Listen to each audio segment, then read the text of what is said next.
Greetings and welcome to Make Programming Fun Again. My name is Karol Moros, and in today's video I'm going to show you how to set up a gRPC service in ASP.NET Core. And more specifically, in this series I would like to build a full-stack web application using ASP.NET and SvelteKit. And the application is going to be something along the lines of this website, which advertises events. It's not exactly a website I identify with, but I have been requested to rewrite it. So I'm just going to try and make this project as interesting as possible. And if you've been watching my channel for a longer period of time, you may know that this is not exactly my conventional technological stack. I'm just going to be learning by doing. So we can start by creating a project in JetBrains Rider. JetBrains Rider is a cross-platform IDE for .NET. It works on Windows, macOS, and Linux, and it's actually free for non-commercial use, and it's a great product. I mean, it's a great solution if you work with a stack that is as complicated as .NET. So I'm going to start by creating a new solution. I think I'm just going to call this project, I'm probably just going to call it courses because it's like a boring name. And I'm adding a Docker file, a Docker Compose file. Maybe they will come in handy. And I'm just going to hit create for now. And yes, let's add these files to Git. And maybe we can start with an initial commit. And version files as well. Yes, initial commit. And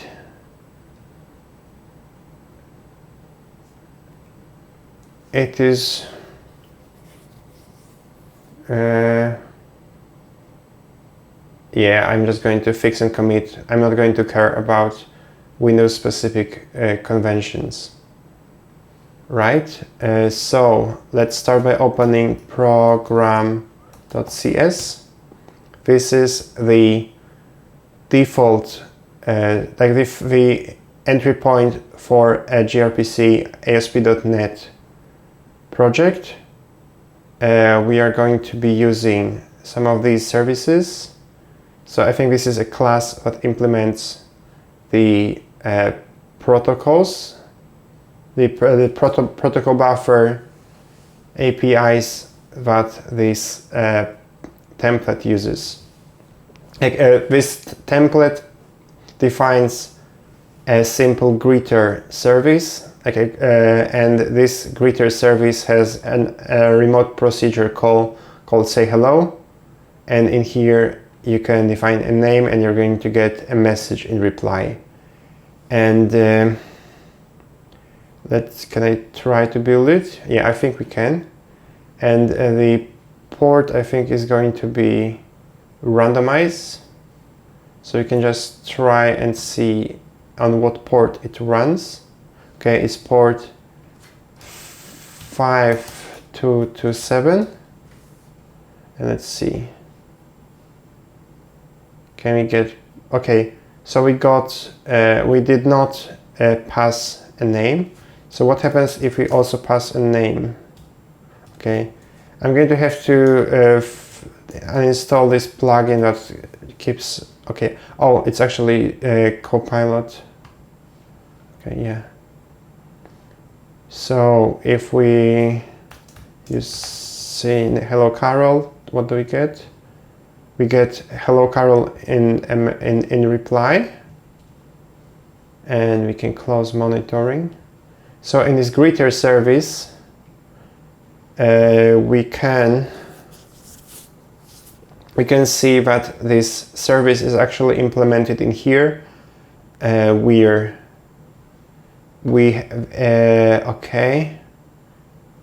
there is an abstract class called greeterBase. And where is it? Is it in this project? Okay, you know what? It's auto-generated, never mind. So we have this auto-generated abstract class, and we have this class with this logger property, and what else? So we could technically we can just override the behavior in here, and we can say that if request a name equals slim shady, we can return task from result, a new hello reply, and then the message is going to be, will the real slim shady please stand up, right? And if for everything else we just return the regular hello something. So I'm going to restart this service because I'm not sure if it's actually watching for changes. So if I submit a request saying hello Carol, it's going to just return hello Carol. But if I pass my name as Slim Shady, we're going to get this message what we implemented here. Okay, so far so good. We know how to make gRPC requests. I don't really know how to test them yet, so we will have to learn it later on. But for now, it's so far so good. And we could commit and say play around with gRPC responses. And now we can set up an entity framework, which is the ORM used in ASP.NET. And I think I have written something about about it on my blog. I think this blog post is not finished yet, but it should be finished enough for us to be able to learn something from it. This is my blog at moros.dev. And okay, so we are going to need to install this Microsoft Entity Framework Core. So I'm going to copy this. I'm going to cd, or maybe you know what, I'll just copy all of this. I'm going to cd into Rider Projects, Courses, and Courses. And I'm going to just remove this line. So we are going to install 4 libraries. The first one is Entity Framework Core. It's like the entity framework itself. It's the ORM. Then we have this PGSQL integration for Postgres. And then we have Entity Framework Core design, which is used to build migrations. And then we have EF Core naming conventions so that we can use snake case and use snake case column names inside of migrations. So this is going to take a while because we need to download all those NuGet packages. And okay, what do we have now? What happened here? Okay, so it made some changes to this project file. We have installed those packages, which looks okay. And now I have to look at how we're actually going to be installing those. we're going to need to install this tool called .NET EF. It's used to generate and execute migrations. And I think after installing, do we have access to .NET EF? Okay, so we can actually execute it using .NET EF like this. And this is the Entity Framework Core CLI that you're going to be using to create migrations and stuff. And yeah, this is irrelevant for this video. Okay, we're going to need to build a database context, and I'm going to put it in you know what, I'm just going to put it in the in this, like the root directory. I'm going to call it appdb context. Don't ask again, I'm going to add this to Git. And it's going to take db context options for appdb context, and it's going to be inheriting db context with options. These are options, like so. And right now there are no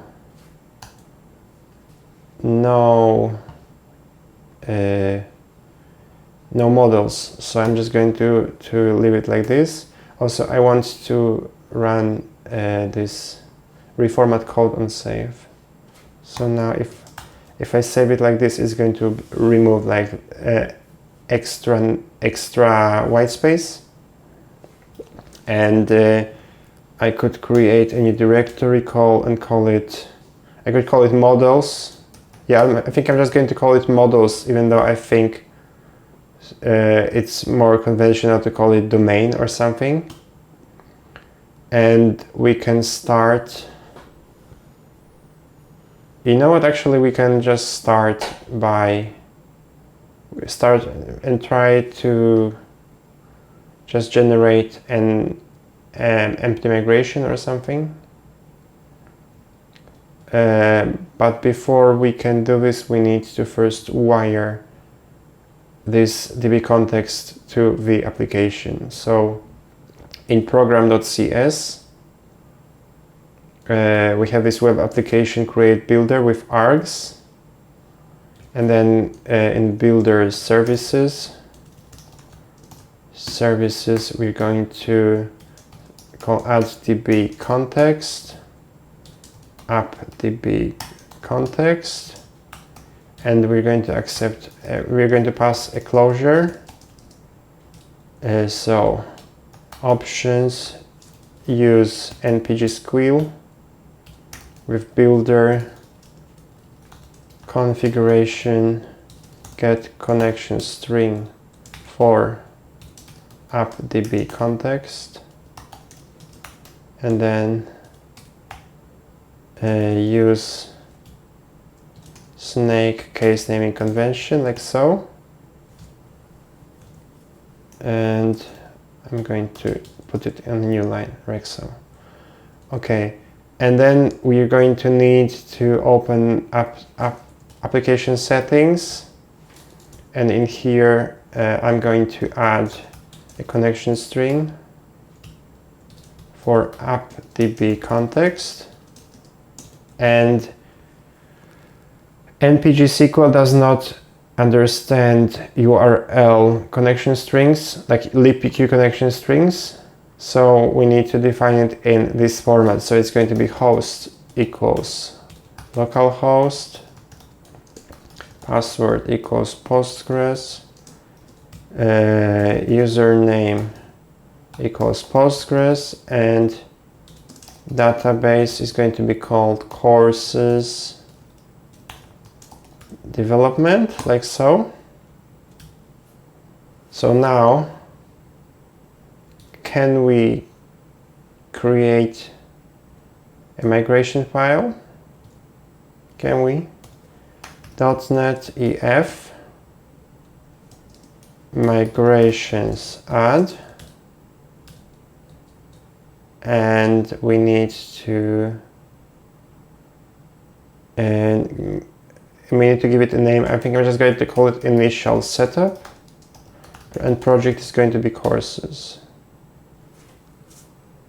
Okay, so we have a new empty migration. It's initial setup, and now it's empty. I don't know if it's good or not, but let's try running it. So .NET EF database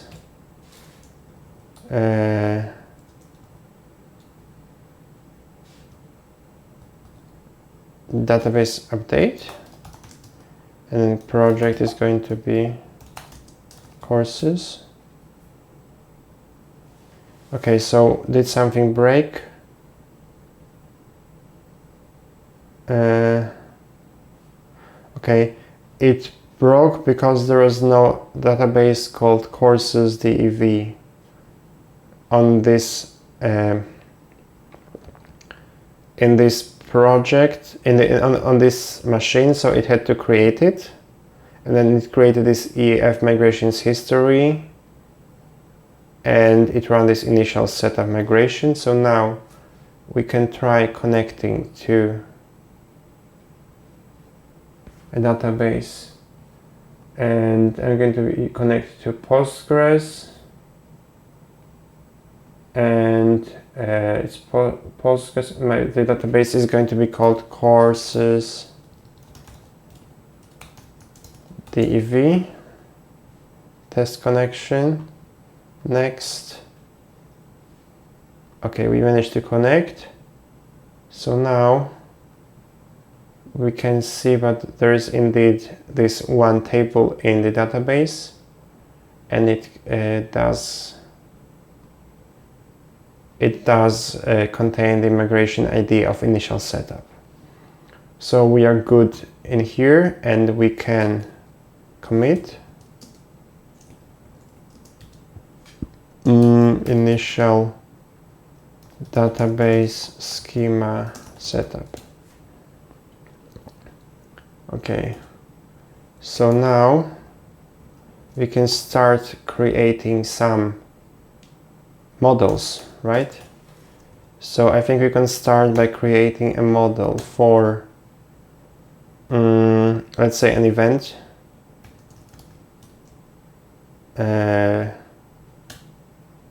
and it's going to have a property of it's going to be a GUID, and it's going to be called ID, and it's going to default to GUID create version 7, like so, because we want to be using UID v7 UID v7 primary keys. And then let's look at the actual website and see what it's going to contain. So the event is going to need a start date and an end date. So prop date time starts at, and then another one for ends at, like so, and then a prop for it's going to need a title in English. No, this is string, and it's going to need a title in Polish, and what does it say? Okay, so this is going to be required,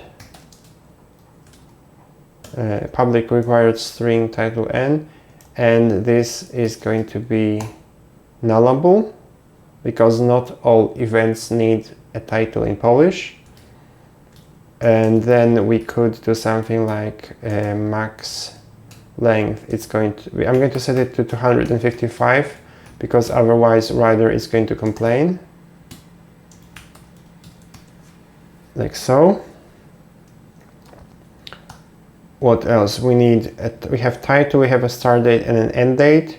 We need we're going to need a venue probably. So property boolean is virtual.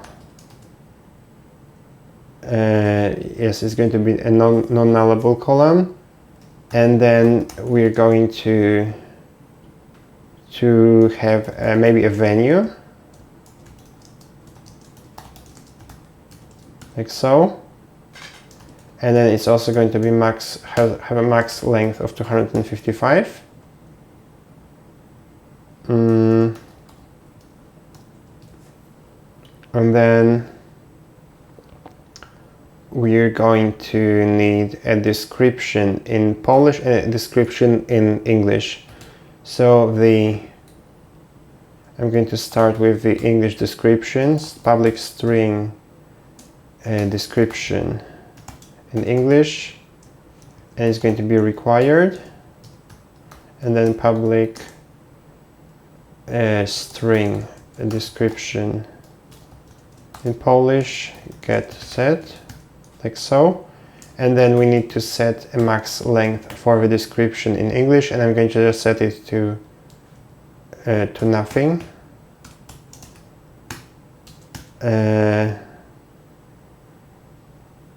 Yeah, let's see if this flies. And then we are going to also have this public date time created at get set. And I think I forgot how to create these. Was there like a creation ASEF core created at timestamp?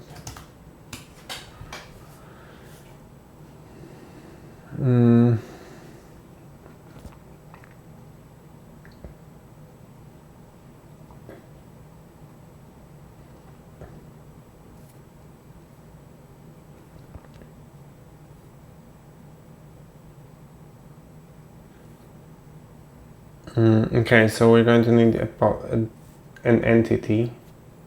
Okay. Okay, I'm going to take a look at this later on. I'm going to add this to the bookmarks, I guess. So now, yeah, it's going to equal to date time now, or maybe even date time UTC now, you know, and then updated at like so. Okay, this looks good. Now let's see if we add this to DB context. What do we get? So public DB set events.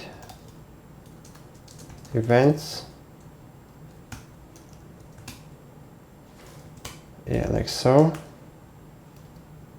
Get set. Do we need to make it public?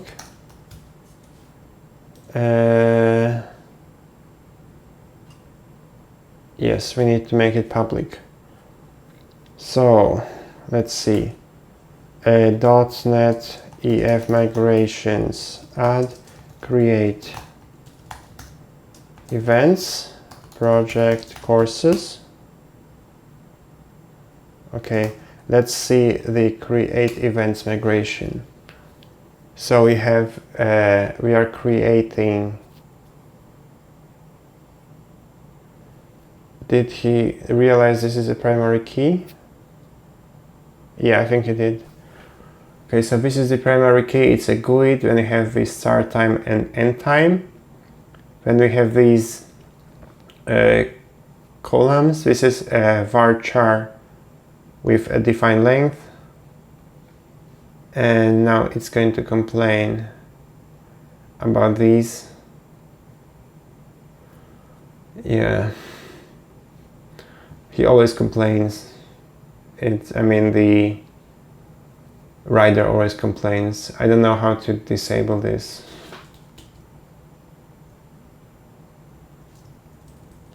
What can we do? Disable once with comment. Oh, because this comes from ReSharper. Okay. Yeah, I'm going to disable these for now in this file, and then we can see later. So we have these columns. Okay. Okay, so I think I'm going to apply the migrations. So .NET EF database update and project courses. Okay, and now let's see the refresh. Okay, the database is called events, and we can see these. This looks correct. We have all these columns, and they seem to have their proper proper types. So now in the grid proto, okay, let's see if we can define like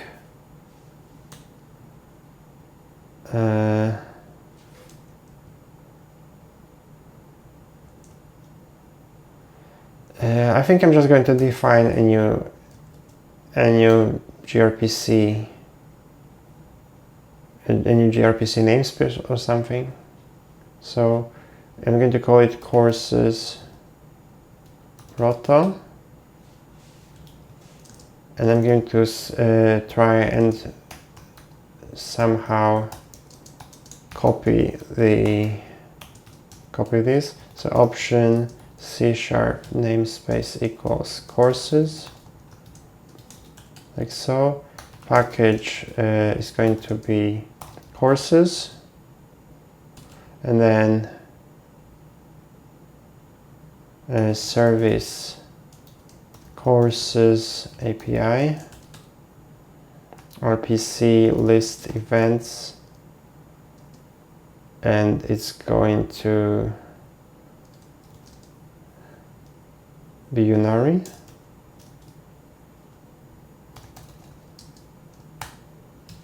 Okay. Wait, how can I define a unary thing?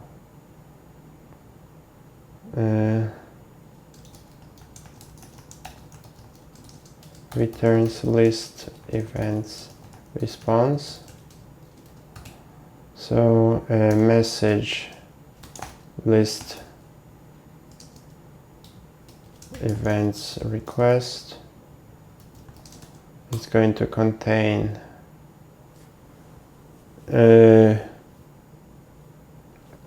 actually I don't think it needs to contain anything, right?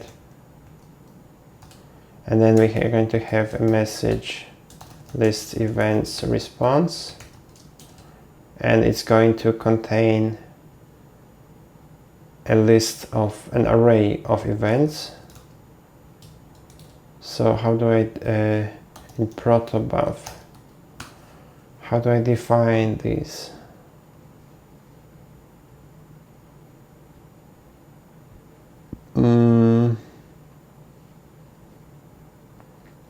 So let's say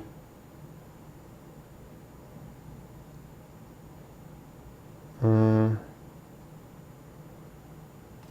do I find a unary? Okay, I don't know. So let's say, okay, it's a repeated.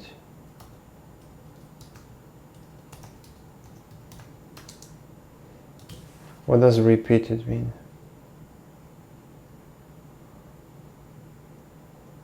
Okay, well, repeated events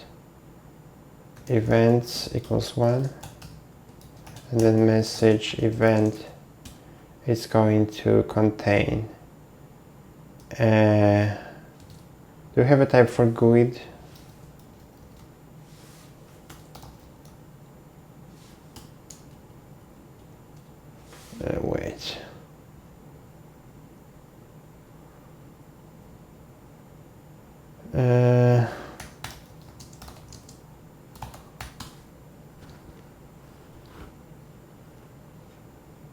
Mm.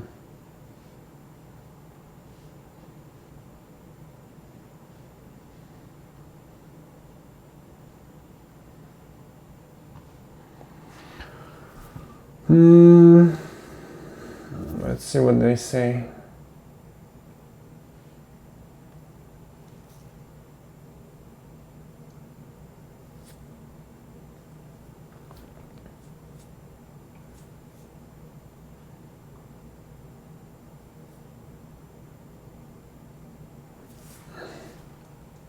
Yeah, I'll probably just make it, okay, build a specific type. So I'm going to call it this UID required string value equals 1.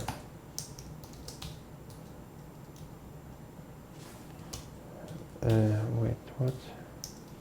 Okay, so these are required by default, and then we have UUID ID equals 1. And what else do we have in this event.cs?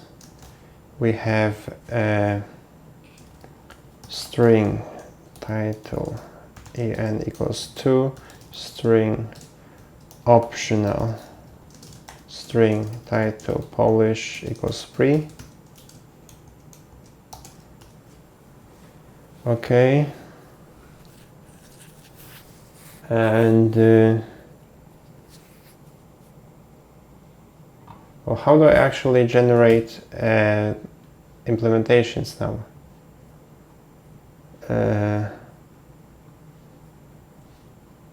Can I build it?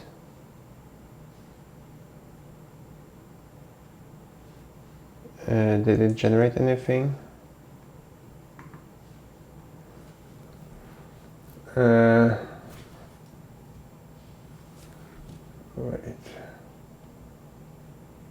What do we have? I want to see all files and what did it generate. Configuration, no. Properties, no. I want to know gRPC.net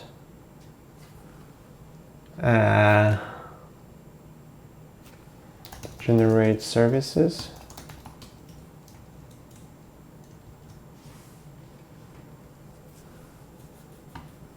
So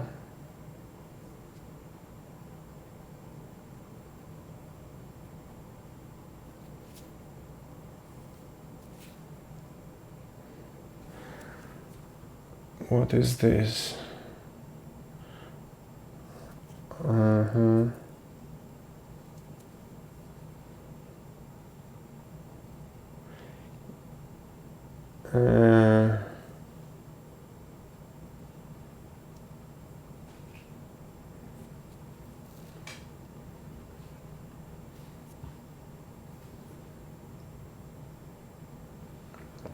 Maybe I should look here.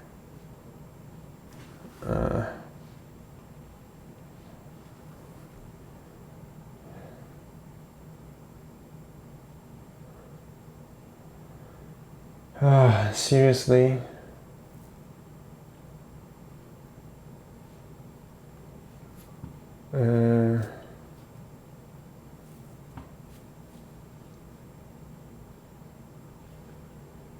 You know what, at this point maybe I should just ask how to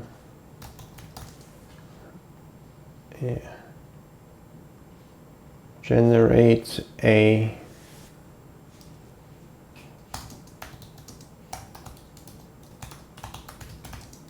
after updating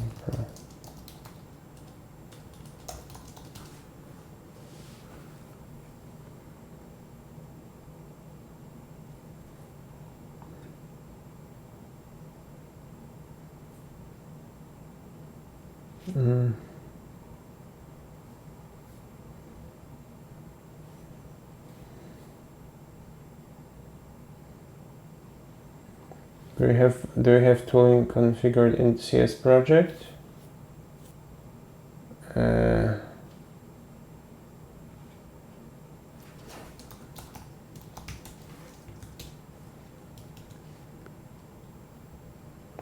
Okay, I think we need to also include this. So courses proto, and then we build.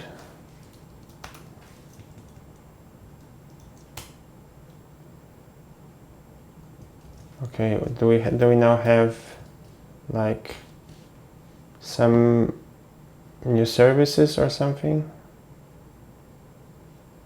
Can I maybe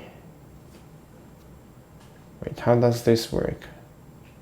For example, is this used anywhere in here? App map gRPC service courses service? No. Wait.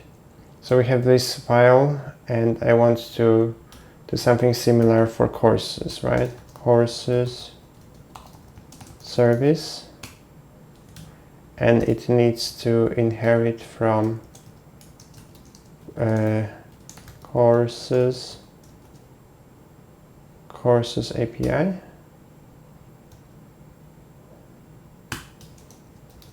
Like so. And yes, we're going to need the logger, and it's going to be called courses service, like so. And no.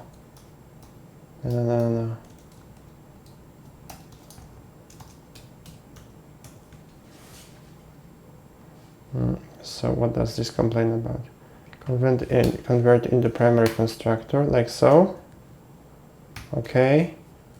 And then what do we have? Public override list events.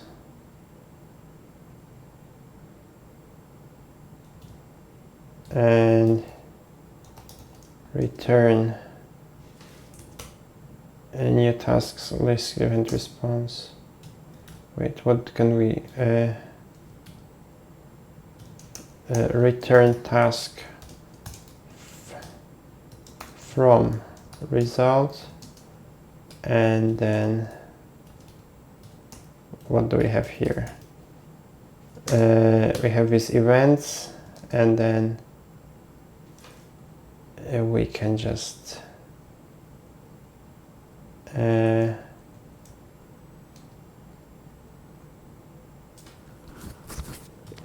will this work? No.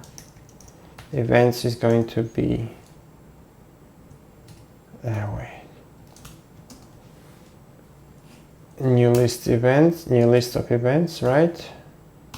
And then yeah, let's say we have those like var list equals new list of events, and then this is going to be just the list.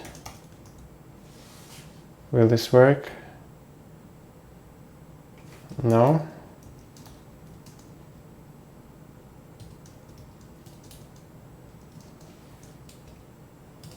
And then we pass the list. No.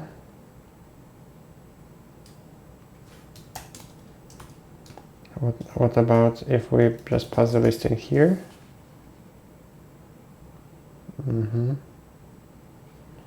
Yeah, let's see. So we have this, we have implemented this field, and now we need to map this service to the gRPC. So this is going to be courses service. And let's say we'll just say like list add new event, and then we're going to add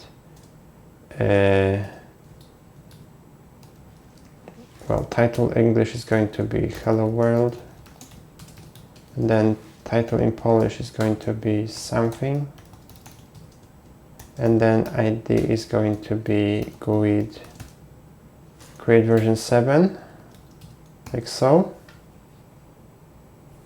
No, you know what, actually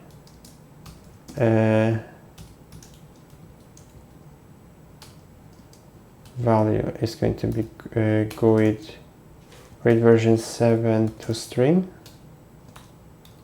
like so. So this should work, I guess. Use collection initializer. No, I don't want this. So let's see, will this work?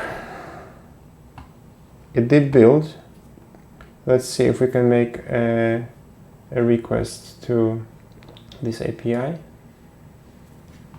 And this is the URL is 5227. Like so. Unknown exception has been thrown. Exception was thrown by handler. So in the course, what did you get?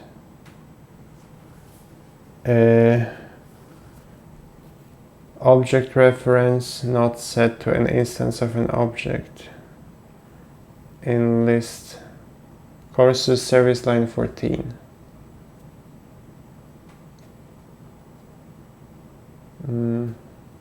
Okay, I'm going to add a breakpoint in here and I'm going to run it in debugger mode.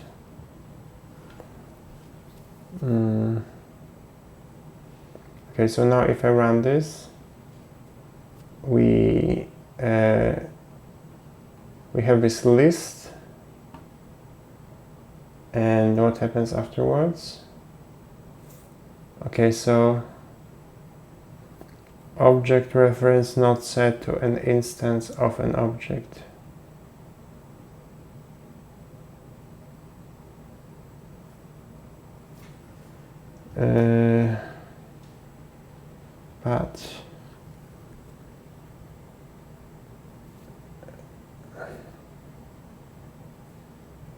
But why?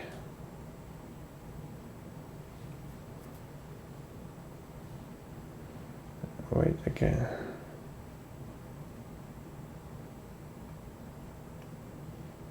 Can Copilot maybe explain it? Yeah. We have this object. Wait.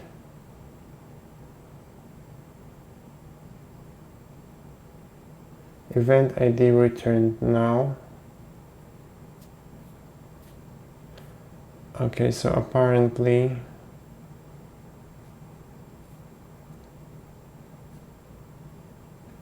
now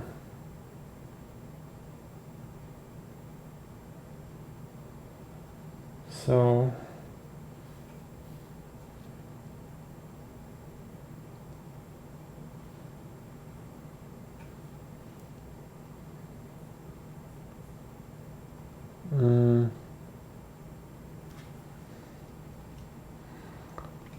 wait, so maybe this is not the correct way to set it up. Stop all. So how do I initialize it?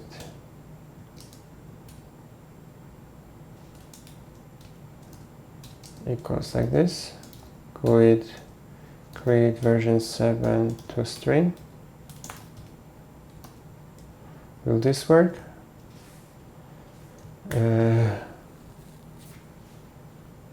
Let's see. Where was the client?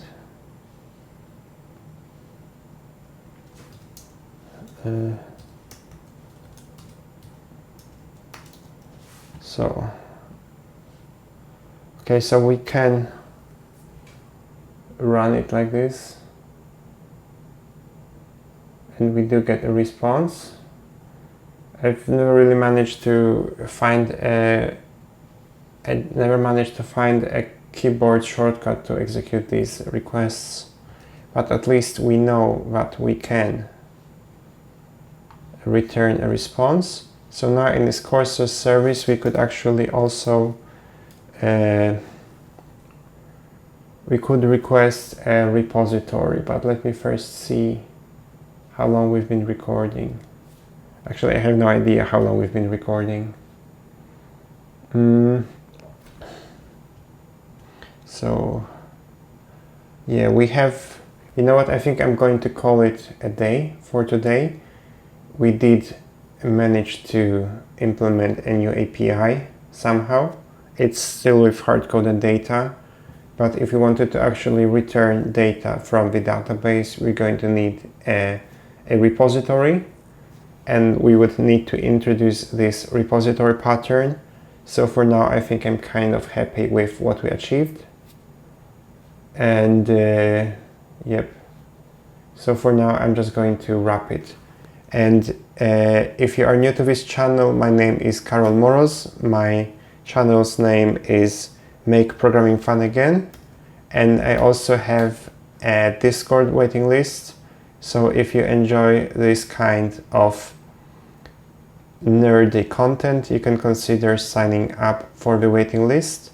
It's located at discord.moroz.dev. The source code for this website is available on my GitHub. It's open source and you can use it. And then there is also the code I used to deploy it to FreeBSD. So if you want more of this content, you can sign up for the Discord, and then once we reach 100 sign-ups, I will start a Discord server. And I guess it's all for today, and I will see you in the next video. Goodbye.